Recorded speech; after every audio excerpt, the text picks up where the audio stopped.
Some new video tonight shows the moment a motorcyclist is hit and killed by a Goodyear police car.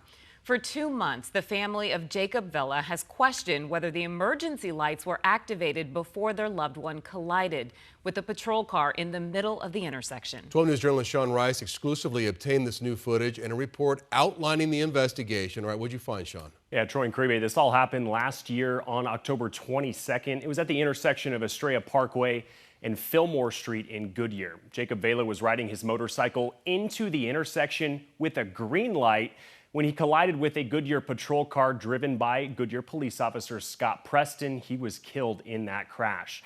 Now, a never-before-seen video is giving us more insight into that crash. Take a look. This video is taken from a Quick Trip gas station on the corner of that intersection. You can see the Goodyear police car approach the intersection, and after just a few seconds, the emergency lights are activated and the car begins to creep into the intersection before making that left turn against a red light.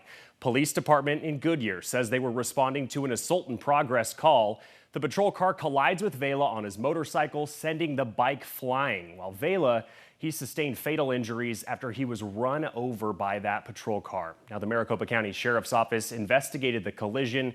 They found that he was traveling around 15 miles per hour above the posted speed limit. Investigators concluding that Jacob's speed and the officer's failure to activate the vehicle's emergency siren are both what they call causal factors in this collision. Now, the Sheriff's Office says they reviewed body camera footage from the officers. The footage starts after the collision takes place, and it shows that their emergency lights were on, but the audible siren, it was not on. When the patrol car was inspected, they found that the switch controlling the emergency lights were activated, but again, that siren, it was not on. Now, Vela's son tells me he doesn't believe that his dad had any time to react before that crash. Accidents are accidents for a reason. But I don't believe my father would have had any time.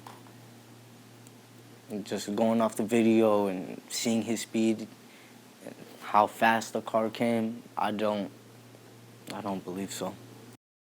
The office cleared Officer Preston of any kind of criminal wrongdoing.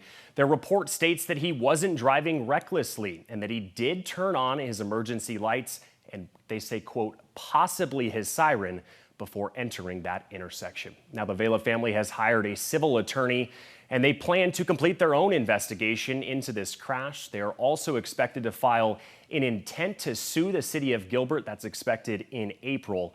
Goodyear Police Chief Brian Issett had previously agreed to sit down with me to discuss this crash, but I'm now told he is committed to addressing any concerns transparently. That would be after all court proceedings are finished. And Sean, I do have a question. Were there any witnesses that were interviewed about what they saw? There were. Yeah, there was 4 to 5 different witnesses outlined in that 116-page report I received yesterday.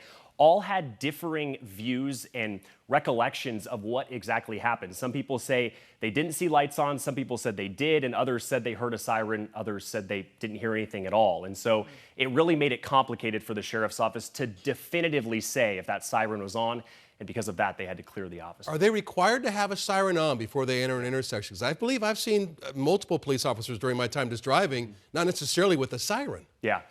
The law is clear. It says lights and sirens activated. You need both of those things for officers to be able to violate any sort of traffic laws. That would be running a red light, that would be going against a stop sign, speeding above the posted speed limit. You need both of those things present, but you have to prove them definitively in a case like this.